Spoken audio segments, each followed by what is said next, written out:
عندنا 3 مسابقات طبخ، عندنا 2 من راديسون ودريم، دريم السبونسر بتاعنا، وعندنا راديسون وباب الشام برضه سبونسر بتاعنا، وعندنا مطبخ الهانم جايين كمان يعملوا مسابقات النهارده جميله جدا.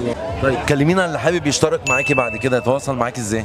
على الصفحات بتاعتنا الايجنسي اسمها ام سولوشنز، احنا بنرحب بكل الانشطه المجتمعيه. باذن الله انا اتشرفت بحضرتك جدا، وطبعا هنحط لكم كل البيانات على الشاشه عشان اللي حابب يجي يشترك معاهم هنا في المعرض او في الايفنت يبعت لهم ويتواصل معاهم ان شاء الله. نورت الدنيا. ده نور حضرتك، انا مبسوط جدا ان وقفت مع سيادتك يا فندم. وانا اتمنى ان انت يعني تتواصل مع كل انا بسميهم ذا فود فيستيفال فاميلي، الفاميلي بتاعتنا بتكبر، واتمنى انك النهارده بقى تقضي يوم جميل معاهم. طيب كلمه اخيره من حضرتك.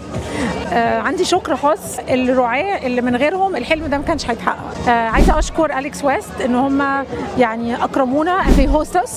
عايزه اشكر ريتش immigration they supported the day. عايزه اشكر البنك العربي دايما في ظهرنا. عايزه اشكر مستشفيات اندلسيه يعني واقفين جنبنا عشان يهتموا بصحتنا وجايبين لنا اسعاف لا قدر الله يعني لو في حاجه، بس يعني احنا it's an all inclusive event. جمعتينا كلنا في الخير، ميرسي قوي لوقفتك مع كل الشباب اللي موجوده هنا ومساندتك ليهم كلهم. اتشرفت بيك يا فندم، ميرسي قوي.